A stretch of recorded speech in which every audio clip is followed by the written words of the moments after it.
But if you want to write genre fiction, have a commercially successful story, readers have come to expect certain things. And this has started the beginning of the time. The very first stories have these, and it has not changed. There's all different ways we can describe these things. There's different words used. There's different levels of depth, but the fundamental structure is there.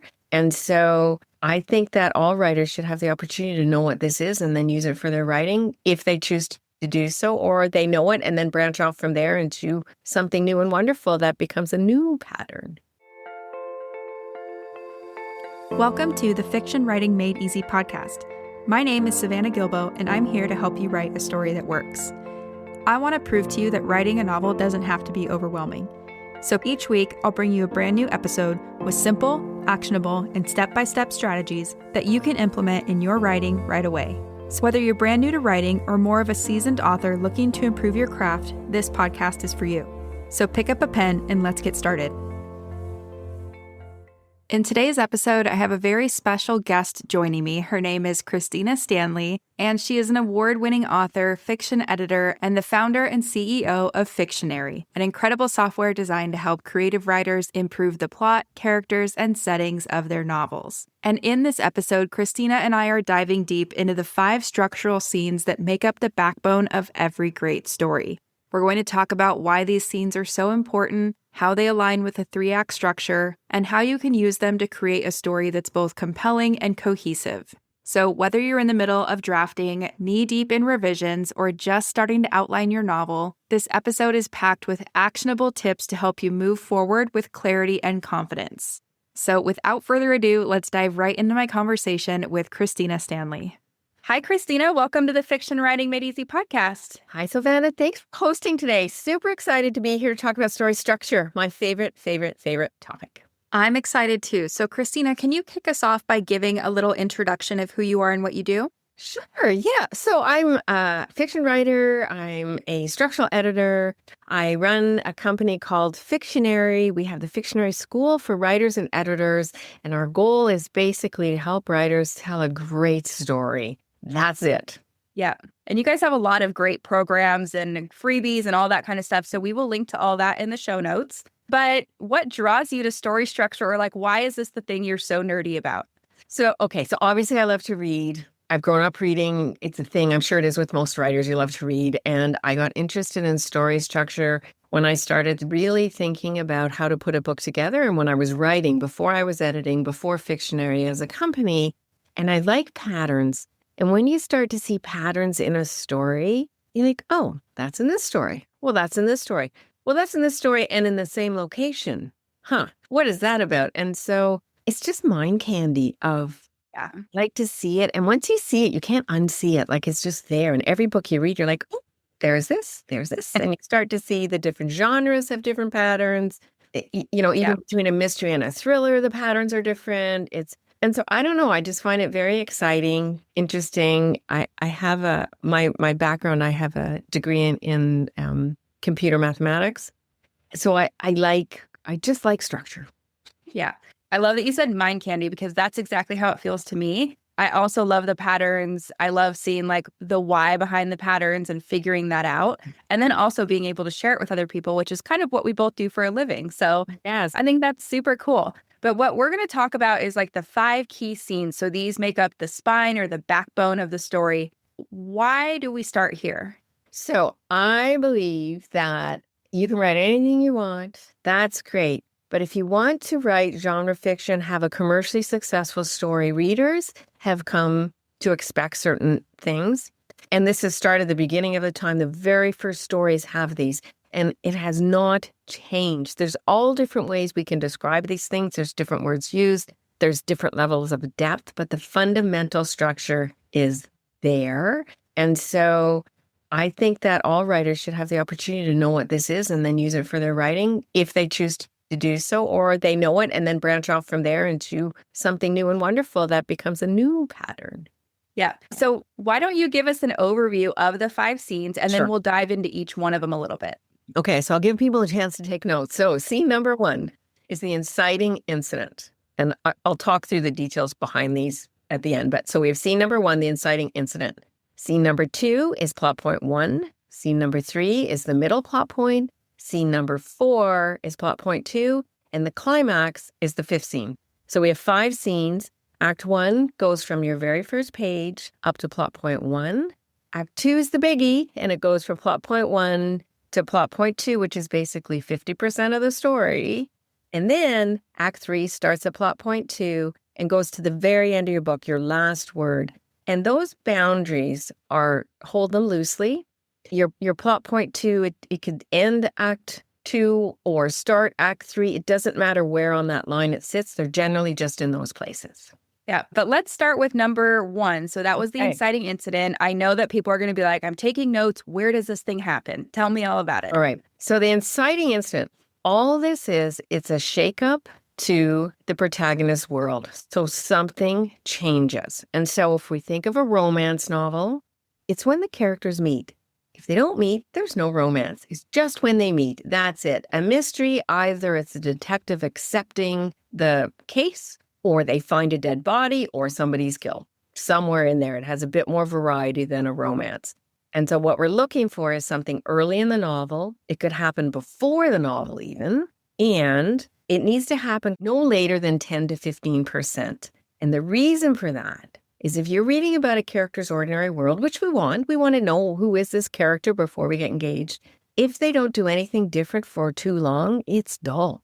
People go, well, what's happening in this story? There needs to be an inciting incident either before the story starts. Fourth Wing is a beautiful example of that, where Violet, who's the main character, her mother orders her to go from working in a library to Dragon College. Boom, right. She has to do it.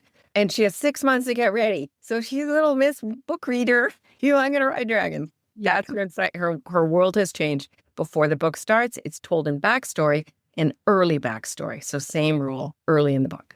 Right. And something where I see writers go wrong when they create an inciting incident, there's a few things, but one of them is it's something that's kind of expected. So it's like they'll say, well, my character's about to start college. Let's pretend it's Dragon College. And they've known that they're going to college in the fall. And so then they say, well, the inciting incident is day 1 of college. Mm-hmm. It's what kicks off the journey. So what would you say to a writer in that scenario? So think about Fourth Wing. The reason it works is, yes, she was going to go to college. Knew that, absolutely, except the change is she's not going to become a scribe and work in a library and study her whole life. She's going to go and ride dragons.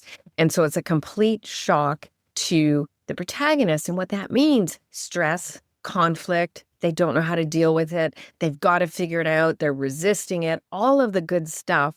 And it also gives us empathy for the character, like, that's hard, right? You want to see, how are they going to handle this new thing? Not, I've studied my entire life for my math degree and I'm going to my math college. Great. Right. Because one is definitely more exciting than the other. Mm-hmm. And so I think that's a key part, is having it be unexpected. And also, what you said is key, that we're getting us into conflict. We're getting us into the interesting part. So for listeners, we'll just keep that in mind. The other thing I hear people ask is like, why does it happen in the 10 to 15% or before that mark? And you explain that like we're building up to something. So I think that's great. And then it's kind of like we see, well, what happens after this, right? So this thing has shaken up our world. And then where are we headed? Right. So then we get to plot point 1. So when you're looking at your story as a writer, the best thing you can do for yourself early on, and this is just for you, nobody ever has to read it. Who's the protagonist? Who's this story about? What's their goal? So a murder mystery is to solve the murder. So high-level goal, what's their goal? And what's at stake if they don't? So the murderer goes free, they kill somebody else, there's something bad is going to happen. And so then you know exactly what plot point 1 is. It is just the protagonist accepting the story goal. The detective takes on the case. One of the romance writers, one of the love interests in a romance book is going to be attracted to the other person. If neither are attracted, they just leave the story. But one of them, sometimes both, will be attracted. Fantasy, usually at this point, the protagonist is accepting that the supernatural exists in their world and they're going to use it to achieve their story goal. So it has a little twist too. Yeah. And I love how you're saying they're flavored per genre, because I think a lot of people get overwhelmed with all the different threads they'll have in their story. So this is something I see sometimes where I'll be editing a draft and the inciting incident might be like the lovers meet. And then by the first plot point, it's like we're committing to solving the crime. And it's like, okay, but wait, what kind of story are we reading? So I like that you're saying everything's flavored per genre, and you can really just start to say logically, X happened, now Y needs to happen. Mhm. And it can be that simple. Yes. And so there's plot point one. And so that happens around 25%. So that's the end of your act one. And now we're moving into the protagonist going to try and achieve this story goal in a reactive way. Something's going to happen and they're going to, oh, I better do this, or oh, I better do that. And of course they're going to fail. They'll have little successes here and there, and then they're going to fail. You know, they're not going to achieve their story goal because as soon as they do, the story's over. Right. And can we talk about how like someone's internal obstacle or that wound or fear is playing into all of these plot points? So in the internal wound, it's there and for a very specific reason. So you've got your little skeleton blurb that the protagonist must do something or something bad will happen. Their internal wound is going to make it hard for them to achieve their story goal. So I want to be a megastar singer, except I have a fear of crowds. Mm-hmm. Okay, my internal thingy is going to be a problem for that. That's a very extreme example. But you want the internal goals to be there. And so when the inciting incident happens, if we look at Fourth Wing, where, you know, Violet's been told she has to go to that dragon school, she really doesn't want to hurt anybody, ever. She's got to overcome that. She has to learn to trust people or she can't succeed by herself. It just won't work. And you can see these things play out stronger and stronger. So there's a hint of it early in the book, comes out a bit in plot point one. By the middle point, there's a big decision she has to make where she has to trust someone that might actually want to kill her. Right. Right. Pretty scary stuff, adding tension and conflict. But the internal flaw gets in the way the whole way through. And then hopefully somewhere between plot point two and the resolution, you got a big range here. The protagonist understands what their flaw is and what they're really trying to do and achieve. And it comes at the end, and then it's very satisfying to the reader. Very satisfying, yes. And so I want to touch on that because we're about to talk about the middle plot point or the midpoint. And I know that this is where things start to kind of change with that wound sometimes. So talk us through the midpoint and how that relates to our internal obstacle. Yeah, so the midpoint is very interesting. People often have trouble with it. So it's 50% of your book, give or take, in that range somewhere. And between plot point one, where they've accepted the story goal, and by the way, if that's missing, they haven't accepted the story goal, there's no story. They're not getting anything. They're still, now we're back in ordinary life. Something happened to shake them up and they went, oh, I'm not going to deal with that. Right. They have to accept the story goals. So that's why plot point one must be in the story or there just isn't a story. And I have a question about that because sometimes writers will say, or they'll look at things like Harry Potter, for example, and they'll say, well, he just goes to school. His goal is like not to go up against Voldemort and destroy the Sorcerer's Stone or something like that. So sometimes, like, I don't know if you found this as well, but sometimes it's almost like you know that their actions are accepting the goal. I'm using air quotes. Yes. And they don't quite know that their actions are, quote unquote, accepting the goal. Yes. And that's such a key point, right? The protagonist doesn't have to know it.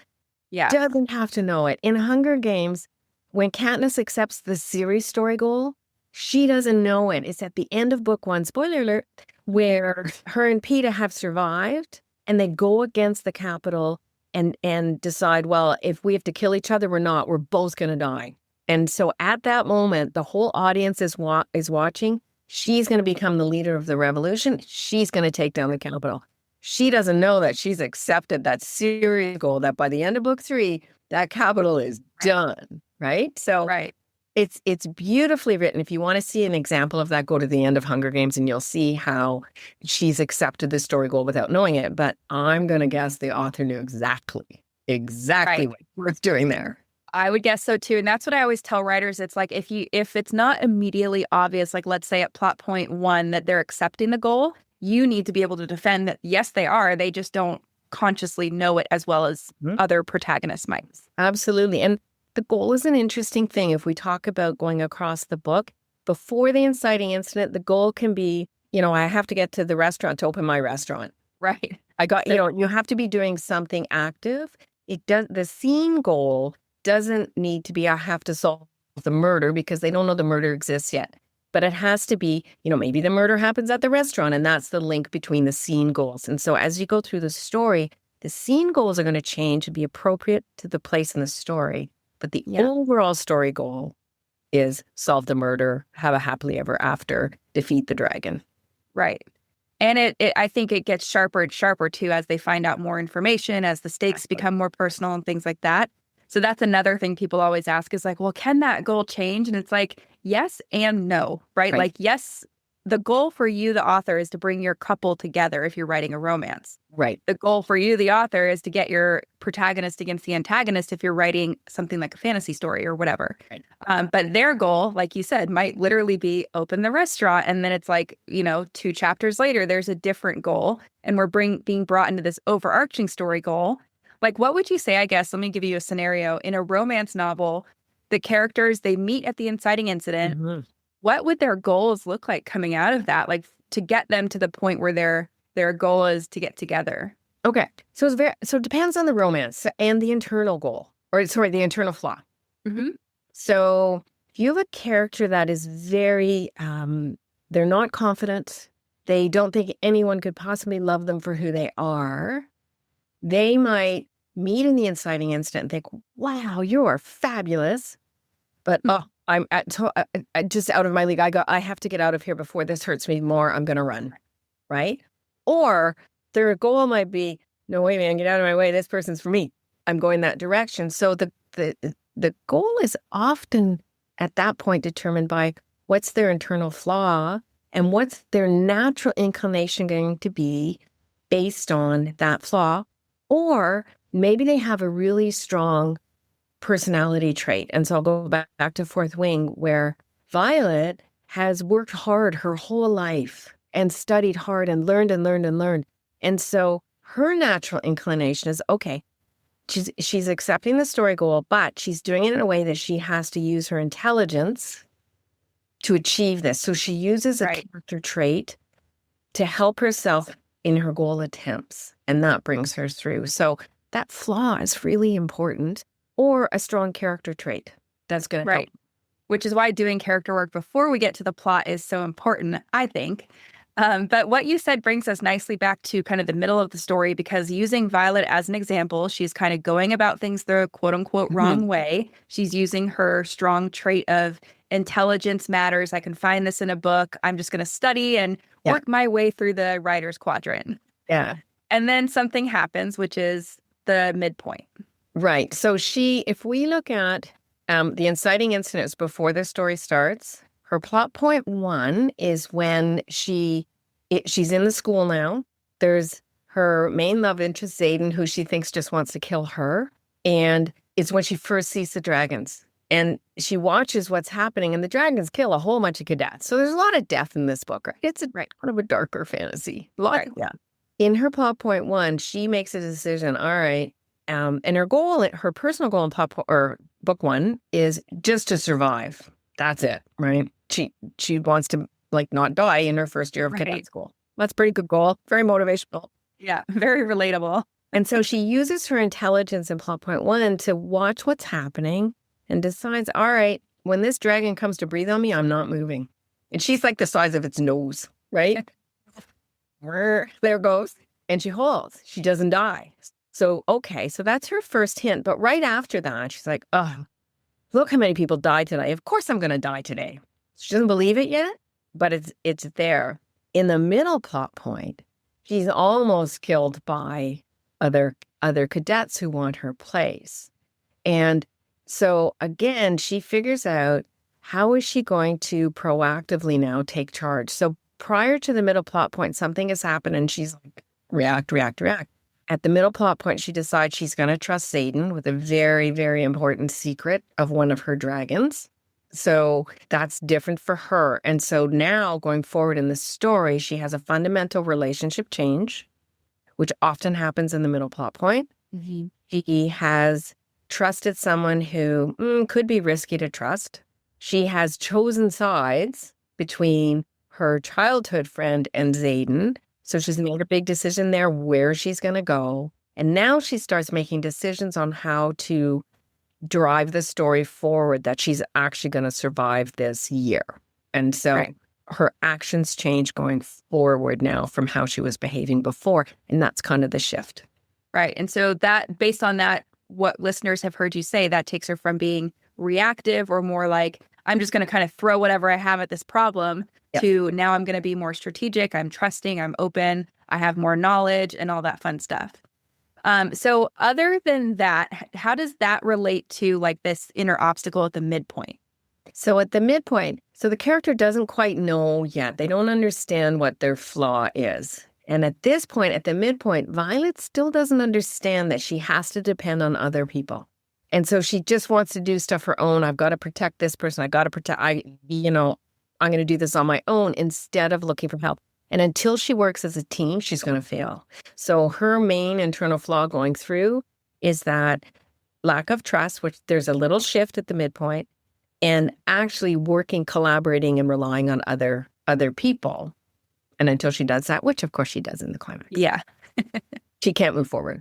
Love it. Okay. So that's the midpoint. And why do you think some people have so much trouble like getting to this midpoint and then going past the midpoint? I think partly when you look at it as all of Act 2, it's big. If your novel's 80,000 words, it's 40,000 words of your novel. That's a lot of words. So it's really big. And it's very hard to find places where it's clearly defined what you're doing at that part of your book. And so when you're looking at the middle plot point, you break it even more. So the middle plot point is the scene where they go from reactive to proactive. So the scene before that, you can show their character motivation leading up to it. And the scene after it, you show their reaction. So now that gives you a couple of more scenes to spread out, clusters around a story arc scene. And you can start putting stuff in. And so instead of trying to write the whole way through, if you know just your 5 scenes that you know in the inciting instant their life is shaken up. So you're writing a romance, the characters meet.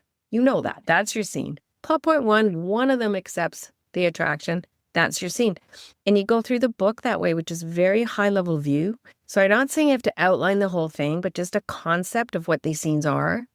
And then if you look at a story arc scene and say, okay, the scene before is where we see their motivation, and the scene after is where we see their reaction, which means, character growth right there. You can see where to place things and put high level events of, okay, well, if all of the people I go to school with try and kill me, a reaction to that, like the reaction, you can't be like, no, that was a nice day. I'll go. That was just a Saturday. Spot, right? You're going to change in some way because of a dramatic event. And that's where the scene after comes in. And then you can start doing bits and pieces instead of starting at page 1 and going, I don't know. Yeah. I think a lot of writers discount that too, because for readers, that reaction and that like, I'm seeing the world in a new way, even if it's not every facet of the world, but it's really interesting to readers. I love reading that part. Yeah. So I think sometimes we discount it because we're like, well, we know it's boring to us, but it's, for readers, that stuff's gold. That's what you want, right? You want to experience the whole thing of what that character's feeling.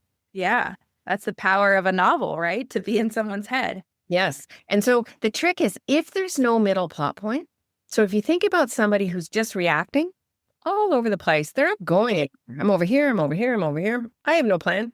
And until they start to be proactive, so they're active, right? Yeah. They're just reactive. They're not doing nothing. They're busy, but reactive.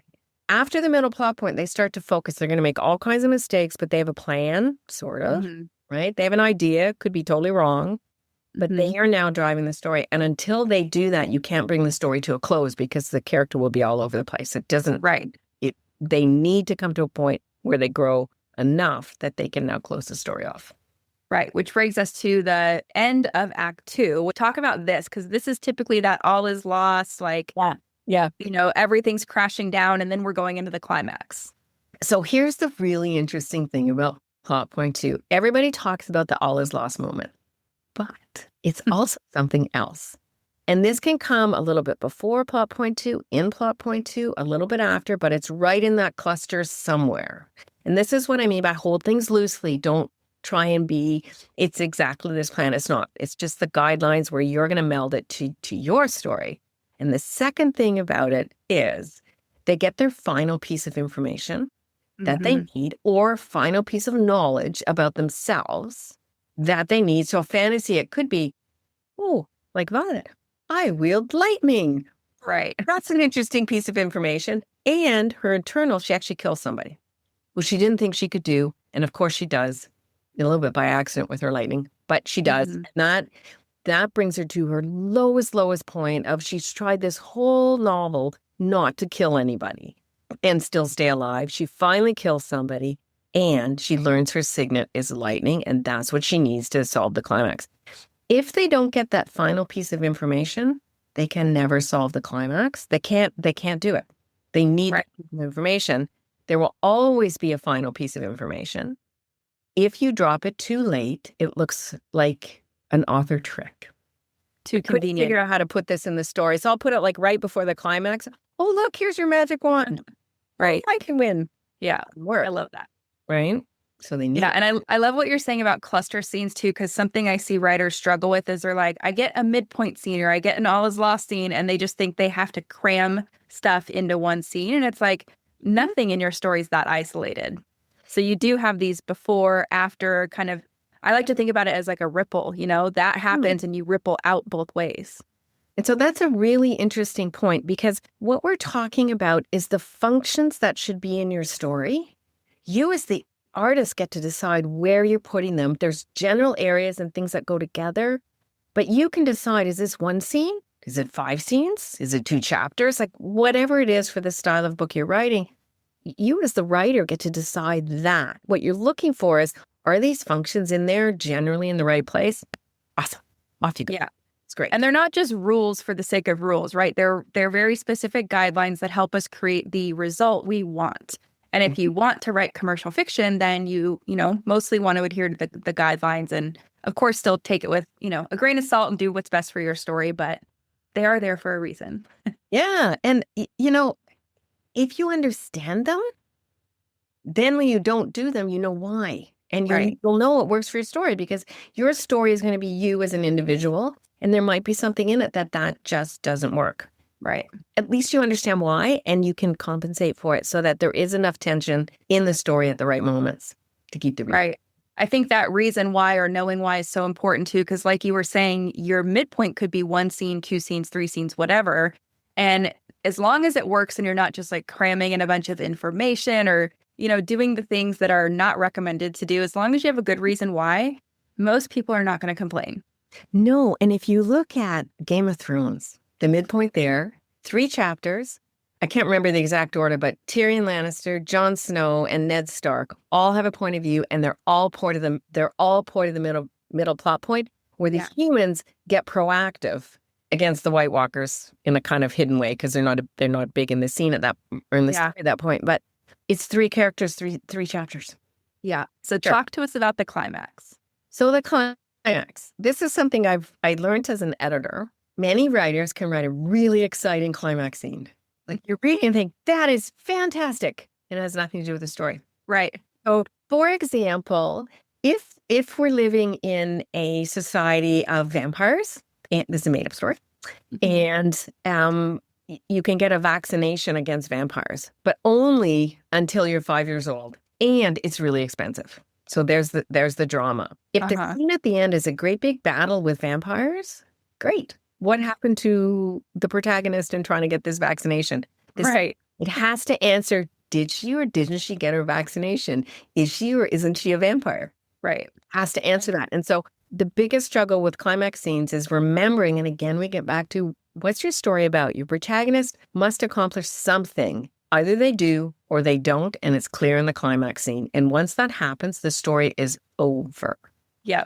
Done. Right. And then you have a resolution and your closing image and the stuff that comes after it. And typically that's for showing who is the character now, how did it change them, and what's their new world. If you're writing a series, what's coming next in the series. Yeah.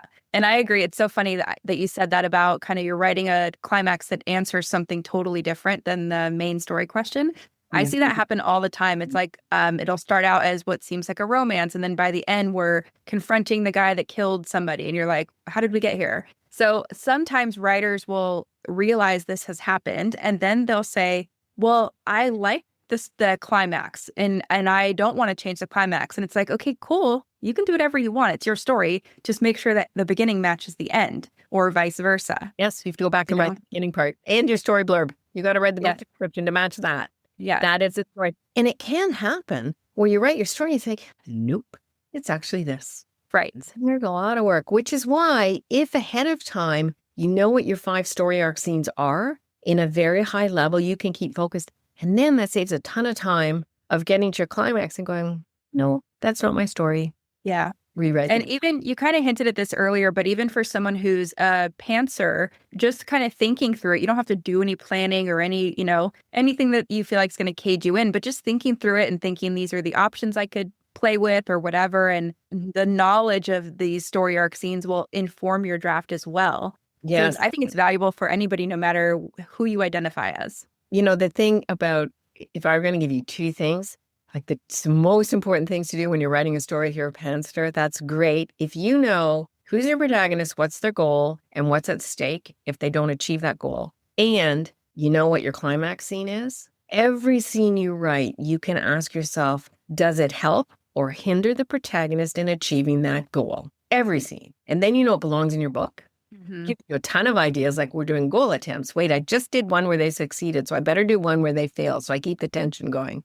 And you can look at every scene you're writing and figure out, okay, does this make sense in the context of my story, or do I have to adapt it just a little bit? So now it's helping or hindering them to get that goal. Right. And then you don't write all over the place and spend hours and hours writing stuff that aren't going to be in your book. I love that idea. And it goes back to kind of what I talk about all the time is these are all tools to help us do what we want to do. So you can pick them up, put them down whenever you want or whenever you need them. And sounds like you're saying the same thing. Yeah. And flexibility is just a little bit of knowledge, and the flexibility, you write a better story. Yeah. And being open to maybe going down some rabbit holes too and getting things wrong sometimes, The more we cross off our list of this doesn't belong in our story, the closer we get to what does. Yes. So it's hard to do. I mean, none of us. It is hard to do. No, I can't. I know. I say I'm a recovering perfectionist. It's very hard to do. But, I think once you practice with that kind of stuff too, it does get a lot easier. But okay, so let's talk about, I have 2 or 3 things I want to ask you about. So one is like, if I'm a writer and I'm stuck in my draft, how often do you think I would be stuck because I'm not nailing one of these key scenes, or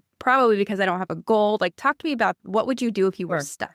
So if you're stuck, I like to say, and I know I'm repeating this, but you go back to what's your story about and where are you in the story? So if you know, for example, you're somewhere between the middle plot point and plot point 2, between those scenes, there's external pressures that either help or hinder the protagonist in achieving their story goal. And you start thinking about, what could those external pressures be? Well, I'm in a romance and we've just gotten past this middle plot point and things look fantastic. And, oh, my love interest ex just arrived back on the scene. And, oh, by the way, they were married for 8 years and have 3 children and 2 dogs. And, right. Yeah. Or they get erroneous information that their love interest is cheating on them. And so they got to end this relationship, and that's all over. And so you look at where you are in the story and then think about, well, what 3 external pressures could I put? And different ones. It can't be 3 times their ex comes back. Yeah, It could would be a little crazy. Their ex comes back and then they get offered the job of their dreams, but oops, in a different country. And then, whatever it is, but you start brainstorming about, what can I put in their way that's an external that they have to decide what they're going to do about it. And so it starts to give you ideas of what to do. The other thing I like to do is I start working on a different section. So if I'm stuck at one point, I do all my story arc scenes first, and then I do the lead ups and the reaction scenes, and then I do the fill in, and I just stop. Okay, I'm stuck here. I'm going to go over here now. Instead of external pressures, I'm going to work some more on goals. Let's do some goal attempts. Let's do that. And I change just to open up my brain. Yeah, kind of like shake your brain loose and get some new ideas going. Yeah. I love that. So it's kind of, if I'm hearing you right, it's like, look at the big picture, think about what your story is really about, look at those story arc scenes, and then kind of think logically from your character's perspective, like what are some things that they would do, and Mhm. or what are some things you could throw in their way. Yep. And usually some combination of that will get you unstuck. And the other thing too is if you look at if you're writing a fantasy and you have a romance subplot, stop working on the main plot and go work on the Yeah, subplot a little bit. that's a great idea. Maybe I love that's that. where your muse is. They're living over in the subplot. They're not living over here today. They're over there. I'll go over there and find them. And so you can start looking at, well, how am I going to put my subplot in, and what makes sense for my subplot, and which plot points have to happen before the others. And when you're looking at, if you combine, say, a romance and a fantasy, which is very popular, right? Both the romance and the fantasy in that book are going to have an inciting incident. And so you look at, well, if we look at the inciting incident for Fourth Wing happens before the story starts. The inciting incident where she's going to go to Dragon College, the inciting incident with the dragons, well, that has to happen after she's gone to Dragon College. So of course the other one has to come first. And you can start thinking about, okay, I've got this romance now. Here's where they meet. Here's where there's attraction. Here's where there's a misunderstanding. Here's where they break up, and here's where they get together. Where do those scenes fit? And go write those. Right. And then you can probably see all these avenues of how they'll play together. Mm-hmm. Yeah. So I love that idea too. And something that I tell writers is when you're stuck, if you're in the big picture outlining, you can zoom into a scene and or vice versa. So just kind of switch your lens, and that usually will help. That's a great idea. Let's go back to this idea of multi-point of view, because you said Game of Thrones. I know people are going to be wondering, how do we do this if we're writing a multi-point of view? If we have 3 point of view characters, do we need 3 sets of story arc scenes? Right. And the answer, of course, is no, you don't. You can. So if we look at, books like Everyone Here is Lying, or it's very popular right now in the mystery genre to have a many points of view characters. So you got your suspects and your detective or your amateur sleuth or whatever. Fantasy also, depending on the type of fantasy, can be single protagonist or multiple points of view, different things, right? So when you're looking at, let's see if I can think of a good example of, there's so many single point of view novels. So if we look at Game of Thrones, we'll stick with that because it's famous and it has a lot. They basically have a group, the humans, who have to figure out how they're going to use the supernatural to overtake the White Walkers, or they all die. So that's one story arc. Then there's individual story arcs for some of the characters, but not all of them. One of their point of view characters has one scene. He's the poor guy who dies in scene 1. Oops. Right. The characters that do, some will have a full story arc all the way through. Some will just have pieces of a story arc. In a series, some their story arc will go over the series. Some will end in book 1. So you have a lot of artistic choice on how you're going to bring the two together. In a romance, quite often, there will be a full romance story arc, and then there'll be a partial external. So the one character's external goal might be, I have to sell my restaurant. And so, but that is only valuable until they have close proximity. So lots of times in a romance, you need close proximity. There's a reason the two romance love interests need to be forced together. But once that's done, that story arc is over, done, over. And that could end up plot point 1 really early. So there's so much flexibility there. Maybe you just have the inciting incident and a climax. Often, if it's a secondary one, there won't be a plot point 2 because there can only be one lowest of the low. Right. And so there is no plot point 2 for that particular story arc. So you need your main one, and then you start playing with the other ones. Yeah. I think it depends too if it's like an ensemble cast that's all together, like in Six of Crows or something, versus Game of Thrones where they're all spread out, because if you're writing a story like Game of Thrones, you might have each person does have a true story arc as well as the overarching story arc. Where in Six of Crows, you might have the group has a story arc. That is exactly the point, right? So anybody in that group can be the point of view for the story arc scenes. Usually the protagonist is the point of view for the story arc scenes. That's what the reader wants to see, right? The big events are happening. They better be part of it, but it can be anybody in that ensemble. Yeah. Love it. Okay. And so a couple last questions. If you were in the editing phase and you're looking at your full draft, do you recommend kind of starting with the lens of these 5 story arc scenes to kind of just say, does this work in general? Yeah. And I call that the story test. Do you have a story? And so when you look at it and you go through and you pull out a single sentence for every, you do your after draft outline, where are your 5 scenes? Are they in the right place? Are they doing what they're supposed to be doing? Well, do you have all 5? Yeah. Right. And that is your very first thing, because if that's not there, you don't have a story yet. So don't bother editing anything else. If there's no plot point 2, you have to go write it and put it in. Then you can edit the rest of the stories. Or say, for example, your inciting incident doesn't happen until 40% into the story. You got to look at you have to get it restructured so it's in the right place and forward. And then you have a story. And then it's worth editing down at the detailed level. Yeah. And sometimes I see people like in that example you said of, do you even have a climax scene? And if you don't, you need to figure that out. Some people I've seen, they'll be like, well, oh, it's hard. I'll figure it out later. And then they go and they edit like act 1 to the detail. And it's like, well, you don't really know what details are going to be relevant or that you need to set up because you don't know what your climax looks like. Exactly. So sometimes I do this too. We avoid something because it feels hard. It's hard. Yeah. But it's hard. Like your job is being made so much more hard by not doing it. It is. And, you look at the climax scene where you have a special object. Should be in the beginning too, right? So my advice when people are editing, don't touch scene 1 until you did the rest. Just leave it alone. You've got it. It might not even be where you end up starting, but just leave it alone. Often a writer will get hung up, perfect. Get to the end and go, I don't even need that scene. So to keep going when you're revising, leave it alone. Like you've got a scene. Great. Yeah. Your book starts somewhere.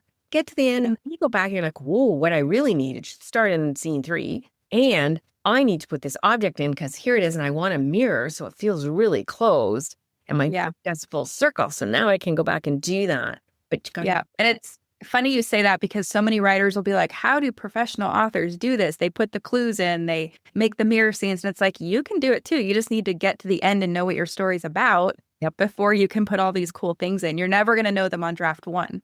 No. And when you go back and Murder in the Irish Village, so it's a cozy mystery with an amateur sleuth.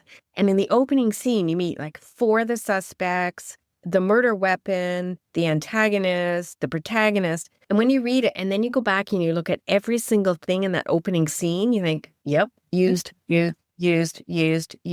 Every clue is there. Yeah, I love that. As a reader, you just read it. It's like, oh, this is a good scene. But as a writer, she had to know that. Yeah, I love that. And personally, when I read a book, I always finish and I go back and reread the first chapter because I'm just a nerd about, can I see all the things that she dropped that I didn't know or whatever? I think it's super fun. But okay, so is there any like final piece of advice you would give to writers who are feeling overwhelmed by structure and who want to make sure they're getting all these things right? Bit by bit. I had a boss who said, inch by inch, life's a cinch. So when things get overwhelming and too stressful, pick something small and just do that because you'll get there. If you get overwhelmed and just stop, that's very sad, right? But if you just do little pieces, you get one piece done, great. And if you're totally frustrated, walk away for a bit and come back. But try and do smaller things instead of looking at, wow, I just sat down, I have 80,000 words to write. Yeah. Write a scene that you're intimidating to most people, for the record. It's very intimidating. And I think, anyone who's trying to write a novel is a high achiever. And anyone who has never written a novel doesn't understand how hard it is to write a novel and how much work it takes, how much thought it takes, how much emotion it takes, all of these things. And so make it easier on yourself and pick smaller segments instead of trying to make it perfect. Yeah, I love that advice. Progress over perfection. That's what I say. Mm-hmm. Okay, so where can listeners learn more about Fictionary and all the cool resources you have? Sure. So we have the Fictionary School for Writers and Editors, and you can join for free. It's fictionary.circle.so.